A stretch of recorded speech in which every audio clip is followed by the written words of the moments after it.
You're in the lab, I see. I know that Yes. office well. You're discovering, you're looking, you're watching all the tape, you're dissecting and everything. How do you dissect Sunday, brother?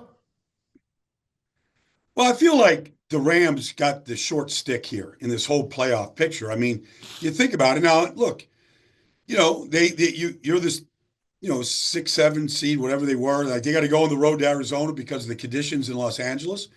You get back late on a early Tuesday morning after a Monday night game. The Eagles got a full extra day and a half of rest, a full day of game planning when the Rams are just trying to get sorted out after their win against Minnesota. Then they got to come and fly all the way across the country. Like they got the short stick here. Now, that doesn't guarantee anything. If they play at the same intensity levels they did Monday night, they'll give the Eagles a problem. But I went back and you study November 24th and the blowout win and Saquon's day and what they did against the Rams. The Eagles are better in the trenches. They knocked their middle linebackers into smithereens in that game. Those two 70-yard touchdown runs, they blocked them up perfectly. I don't foresee 300 yards of offense by Saquon, but the Eagles are a better team.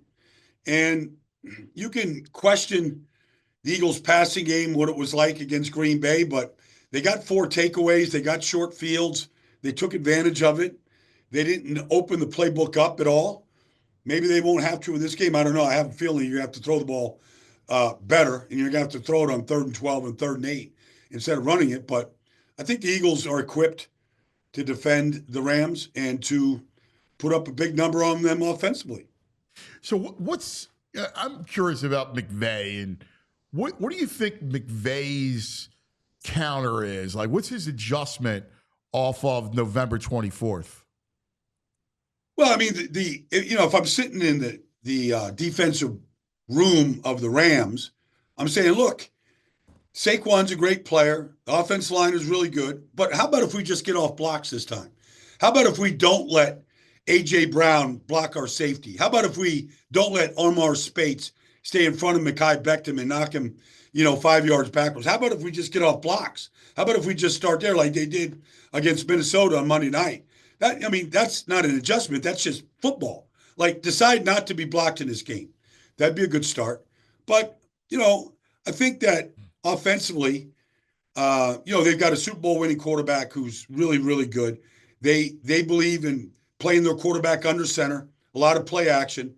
I don't know if Tyler Higbee's playing or not playing at this point, but regardless, Puka Nacua and Cooper Kupp are handfuls for anybody. Catching the ball in traffic, separating, yards after the catch. They're 2 of the best in the league. Like, those guys have to win against the Eagles. The Packers wide receivers couldn't do that. But these guys have to do that. And the quarterback can't do what Jordan Love did last week. You can't give them 3 extra at-bats like that. What did you see? It was interesting. The first game they played, the Rams took the first 2 possessions. They went right down the field, fumbled. Then they went right down the field, scored a touchdown. They were up 7-3 in the game.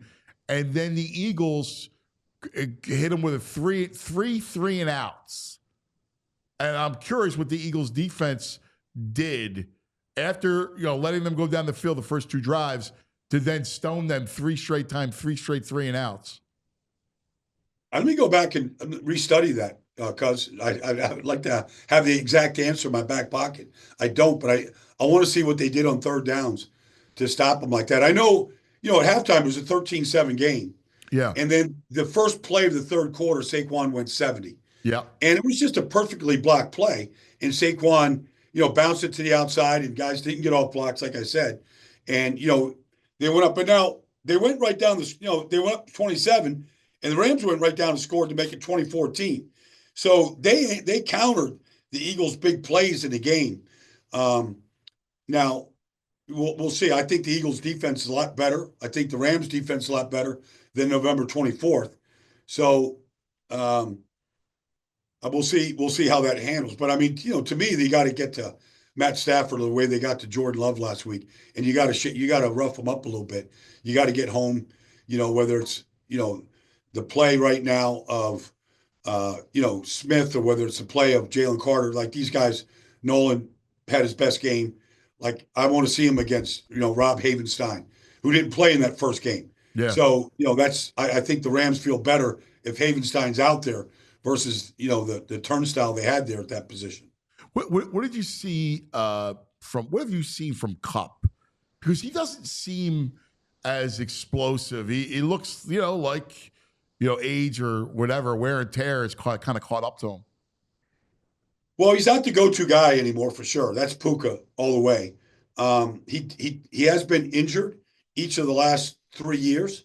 After winning the Super Bowl MVP and the Triple Crown and all that, he has been banged up and missed a lot of time. I don't think he doesn't look as explosive coming out of his breaks as he once was. And the route running, I think, is still there. I think he can still shake man coverage and separate, but you don't see the same, I don't want to say trust with Stafford and him, because I think that exists. But there was a time when Stafford just threw it to a spot and just knew that Cooper Kupp was going to get to that spot. And you don't see those kind of throws as much right now. And then their running game, because obviously they're going to lean heavily in Kyron Williams. They lose Blake Corum, who's that was a big loss for them. Now they got Rivers, in the sense that as a number 2 back, he spelled Kyron Williams. What do you think of Kyron Williams? That run game, how dangerous is it? I love Kyron Williams. I love everything about that guy. He's a stud. After 16 weeks this year, it changed down the stretch, but after 16 weeks, he led the league in touches. He had more carries and touches than anybody else in this league. Now, I think Saquon and Derrick Henry caught him, but like if he's got to be on the field 85% of the plays, he's built to do it. If they got to put Rivers out there for third down, whatever, that's fine. He's excellent in protection, excellent. He's an excellent receiver, a check down guy, and he is got a lot of yards after contact. He's a great back. And at the goal line, he smells the end zone. Like he's just a great player. And so, that's a challenge. It's a challenge anytime. And they like to play Stafford under center. They like him in the play action game off of it. So that's priority number 1 for Vic Fangio is to limit the amount of yards after contact that Kyron Williams gets. Yeah. Hey, Baldy, with the success the Eagles had with the Rams moving the ball, when you're in installation this week, on the offensive side, do you try to just say, all right, this worked last time, this is what we're going to do, or do they try to anticipate adjustments the Rams are going to make and have backup? Like, do you give it a shot to see if what worked before works again and then have a backup plan ready to go? So it's interesting. Like Saquon went for 72 in the fourth quarter, and the Rams at that point were just trying to get the ball back. And their safeties were at 6 yards depth. Cam Curl, Cameron Kitchens, they were at 6 yards.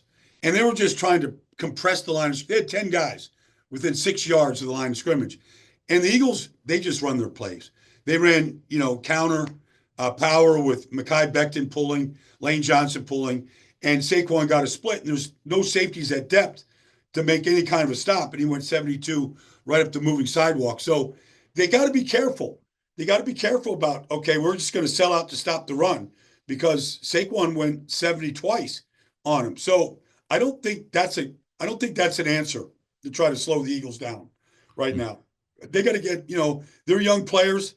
Like Jared Verse is a great player. He's probably going to win Rookie of the Year, number 8. He's a great player. From the first game of the season, you could tell he was an advanced student. He anticipated blocks. He got off blocks. But against the Eagles, he didn't piss a drop. Against Malado or against Lane, he was non-existent.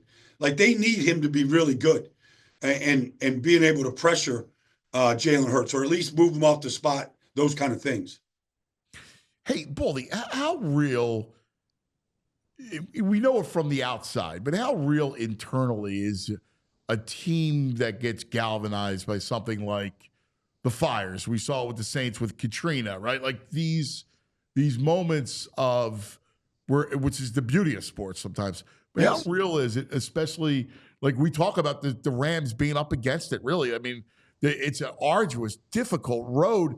The fires aside, just their schedule alone is really kind of unfair. You're right. And how real is it? I think it's real. I mean, they all got an LAPD shirt on. They're all basically galvanized. They said it. Matt Stafford said it. Like, we're doing this for these people that are affected. We hope that we can give them a little bit of a reprieve from all of the tragedy they're dealing with. So it's real. I mean, everybody's looking to dangle a carrot in front of them. I mean, it could be tragedy, 9/11 in New York. We all remember like that first Monday night game and what that was like. It's real. And the thing is that they're right in the heart of it. Like, they practice in Thousand Oaks. Thousand Oaks is right on the edge of all these fires. They have employees in that building that probably lost homes. I'm just guessing. Front office people, whatever, living, in the Palisades, living in Malibu, whatever. They're affected by it. And that now, emotion is important, and the emotion can be galvanized, but it's got to be more than emotion. It still has to be execution, because you still have to go out there and you still have to execute third down throws and protections and picking up blitzes and all the things that you got to do to be good. So the emotion's important, and I think they'll play with that, and they will be, to use your word, galvanized. But it still comes down to execution, and sometimes that can help it.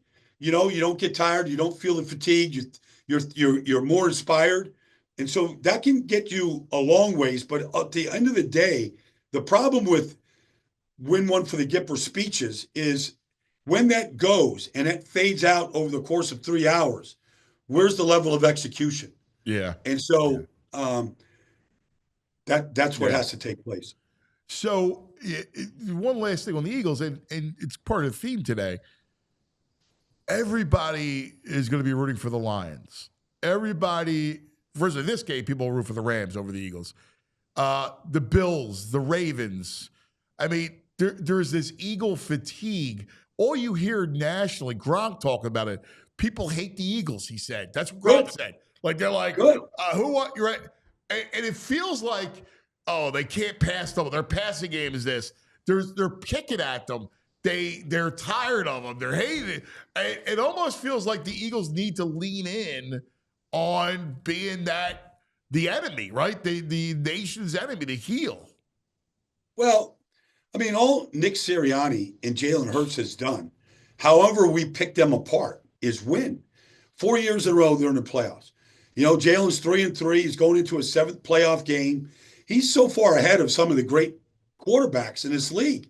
He's 26 years old. He's playing his 7th playoff game.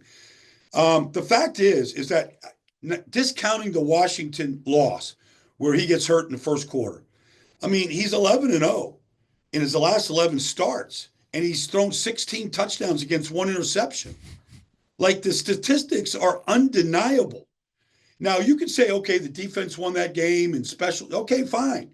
But he's smart enough to know to not screw it up. If they want to run it on 3rd and 12, run it on 3rd and 12. We'll punt. We'll play field position. We'll put the number 1 defense in football out there.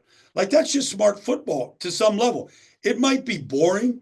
It might, play into the fodder that Philadelphia sports is, and all the fanaticism that we have that makes it a great sports town.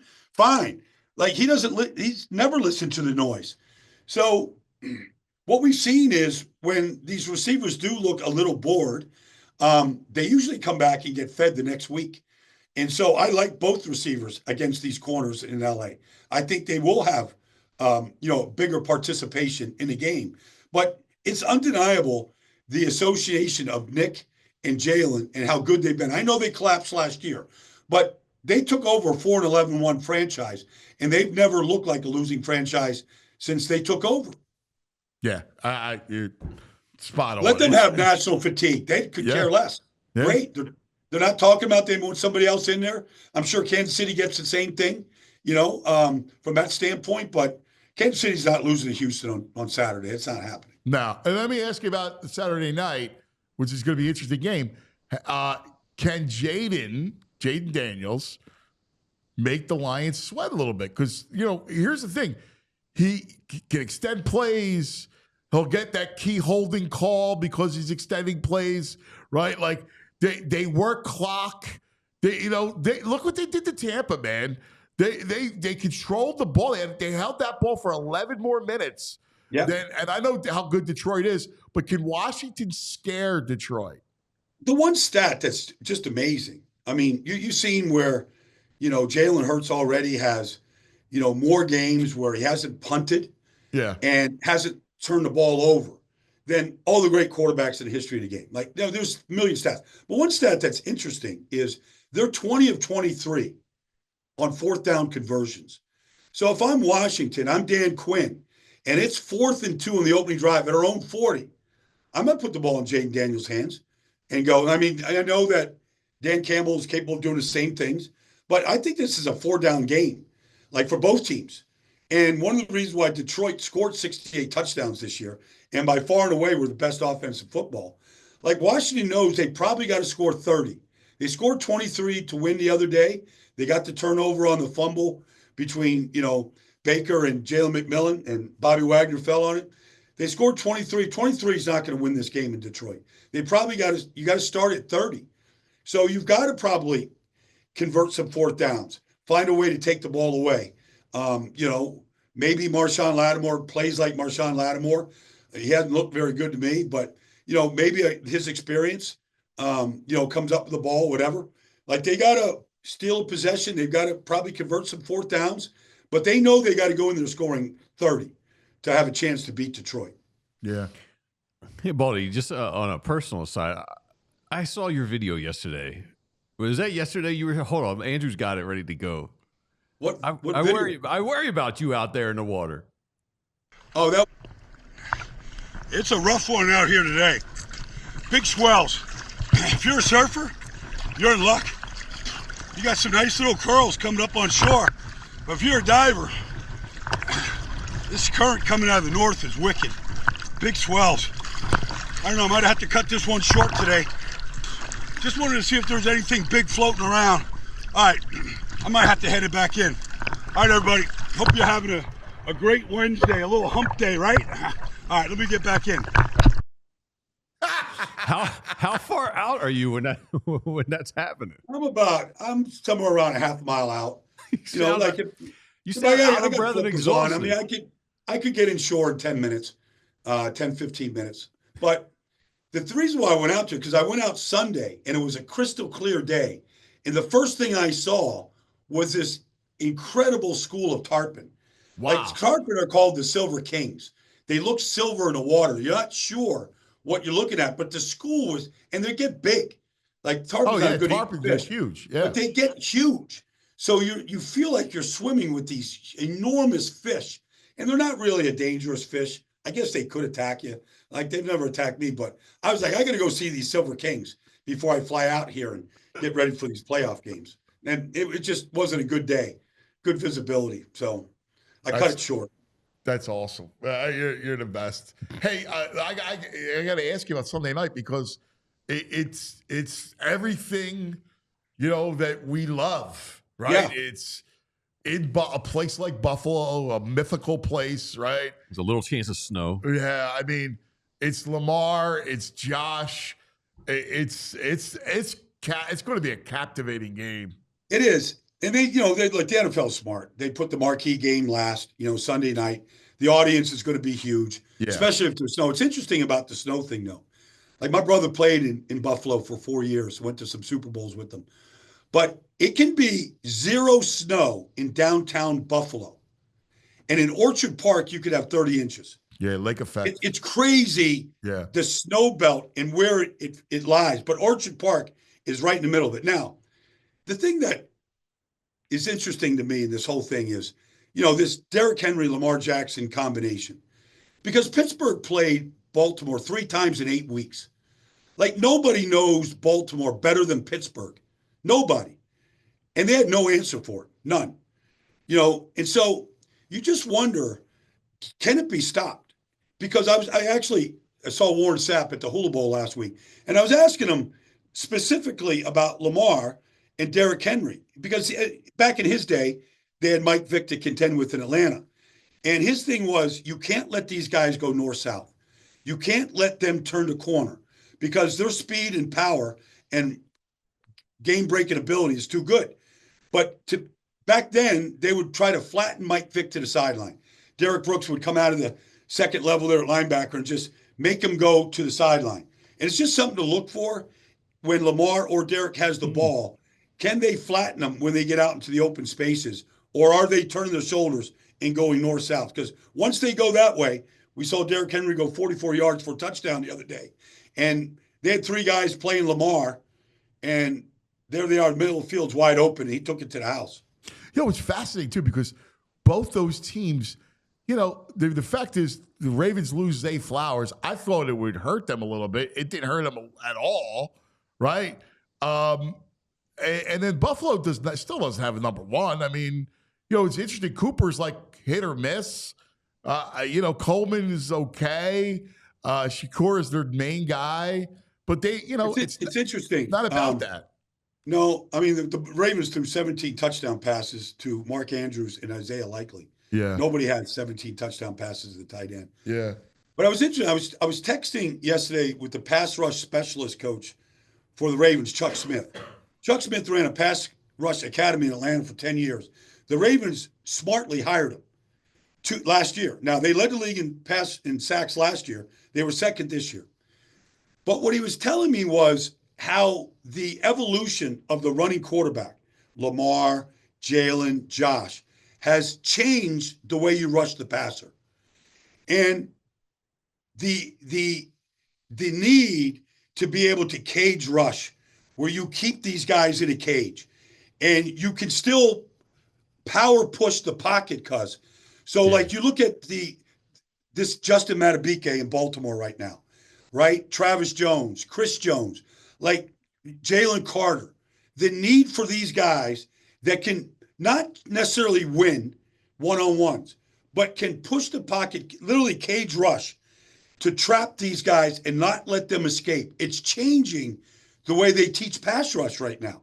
I find it fascinating to listen to it and to see what the good teams are doing and how they're rushing the quarterback. It used to be, well, let's just get pass rushers. Let's just go get Hugh Douglas, or, let's go get, whoever. Yeah, the edge but monster. It's different now. Yeah. It's different. Power rushers are at a premium, and where you can constrict the pocket, right, and trap those guys that are lethal on the edges or when they escape. The name itself is fascinating, the cage rush, because it's awesome. And you're so right, because what you need to do is, like, obviously surround them, but also get them to retreat, because they well, you don't want them to step up. Right. You want them to eliminate being able to step up. So they can avoid the great ones right now. They can avoid quick, whether you blitz a corner like, Spags will, get speed to the quarterback, or get a free hitter on overloads, or you get great edge rushers like a Max Crosby, whatever. They can generally avoid that stuff. It's that power, it's that cage in the middle where they can't step up and make the throw. Yeah, it's just fascinating. It's fascinating. But the game, we'll see it in the national championship game, Riley Leonard at Notre Dame. You're seeing it at the college level, but the whole college game has come to the NFL anyways. The spread, the speed, all that stuff. That's why the kid like Travis Hunter is going to be a great two-way pro, because he's going to get 40 seconds to rest. But there's no question in my mind. No question. He's playing both ways. By the way, we're continuing on YouTube. Yeah, you're exactly right. He's a perfect. It's way harder in college to play two-way, let alone the NFL. Well, you're running a play every 16 seconds in college. Yes. It affects your conditioning, not conditioning, but how quickly you can get back up and play another play. Yeah. Like, that's not the case in the NFL. How does it's funny you brought the national championship game. I'm curious to see if Notre Dame, I mean, the only game where Ohio State looked mortal obviously was Michigan. And Michigan, they tried to out-physical Michigan. And that's the one thing that Michigan does well. Yeah. And Chip Kelly responded with 3 really good game plans. He called great games. And I'm curious, against Notre Dame, don't you have to make that a track meet? Don't you have to try to – Jeremiah Smith has to get the ball down the field.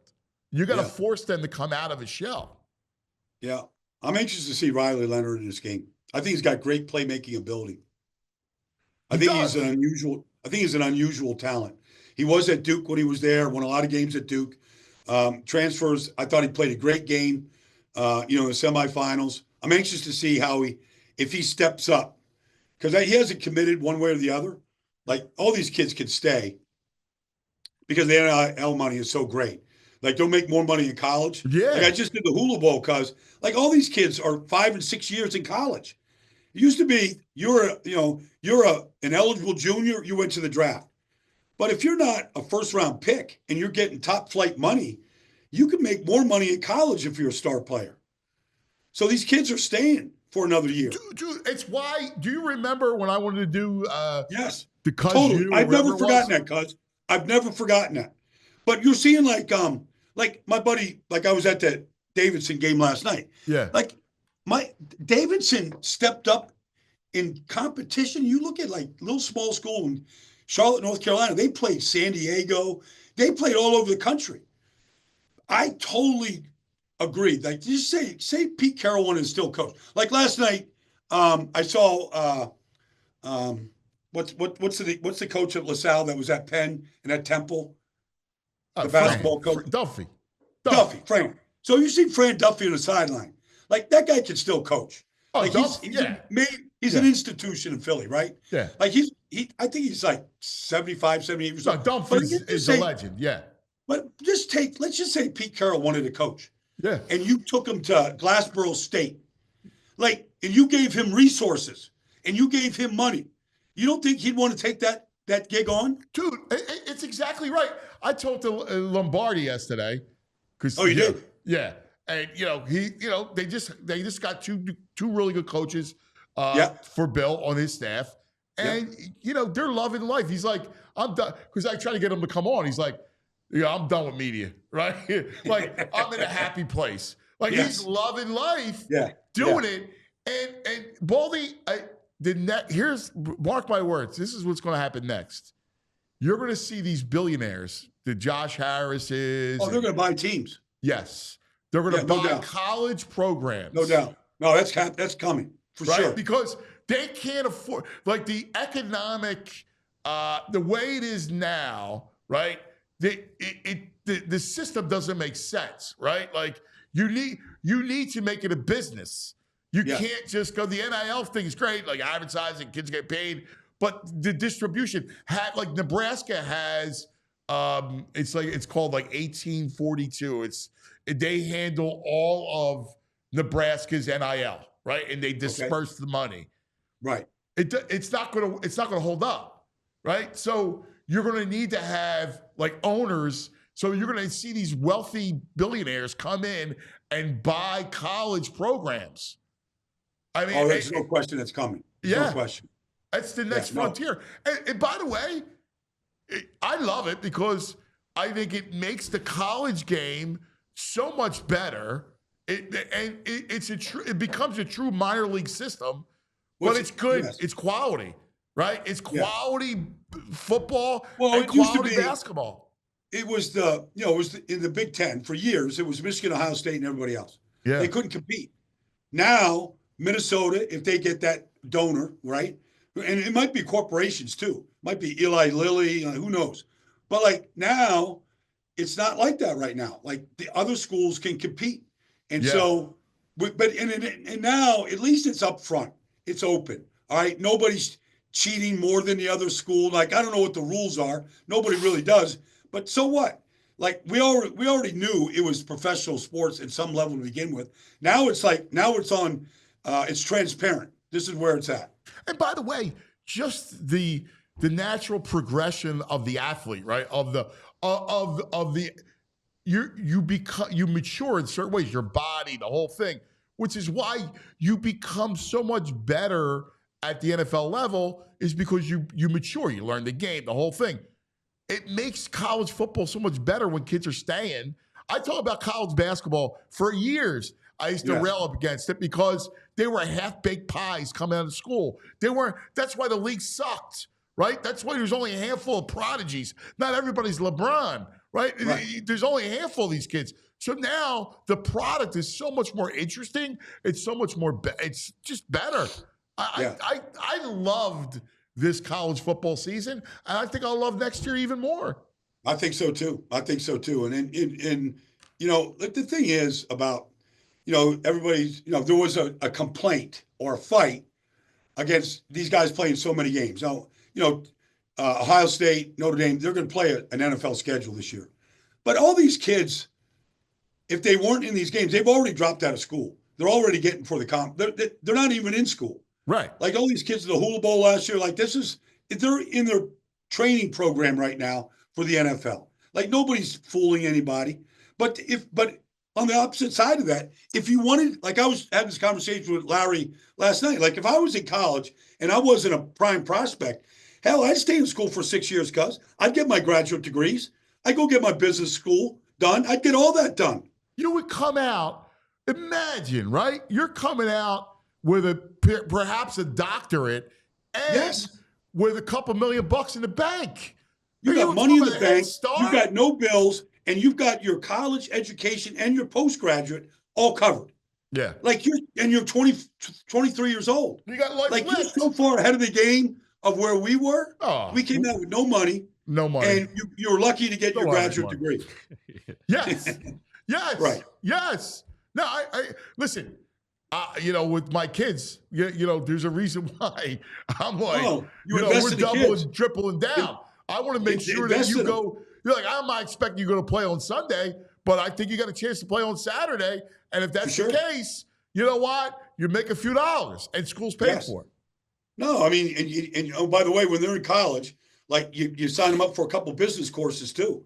Exactly. Like, get them to start economics, start understanding the value of money and how it grows and how to invest it and all that stuff. And stop all the mistakes that we all made growing up. Yep. No, I'm with you. Hey, what do you? What's your plans for the weekend? So I'm right here. I've got to do the post game for the NFL Network after these games on Saturday. So I'm going to be right here, just watching the games, going downstairs, doing the TV Saturday and Sunday. So I could still go to the Eagles game on Sunday, but I got to be back here to do the post game. So I don't know if I'm going to head over there. So you'll be actually in the office on Saturday. I'm going to be. We have a studio downstairs. I'll be in the studio doing the post game wrap up stuff. So I may bring you coffee. Okay. I may come over. Primos. Yeah, I'll bring you. Let me know. I'll go get your coffee for you, and we can watch the game. All right. I look forward to it. Just two things. Garofolo reporting the Eagles Cowboys have officially requested an interview with Kellen Moore. And you knew that was going to come. The Brewers are announcing Bob Uecker passed away at 90. Bob Uecker. Wow. Just a bit outside. Yeah. Oh, wow. Yeah. Wow. One of the great personalities in all sports. Brother, you're the best. You're the legend. Thanks, cuz. Yeah. Thanks, buddy. Enjoy the weekend, man. Let's get together next week. See you, man. Baldy. We all silly like the mayor.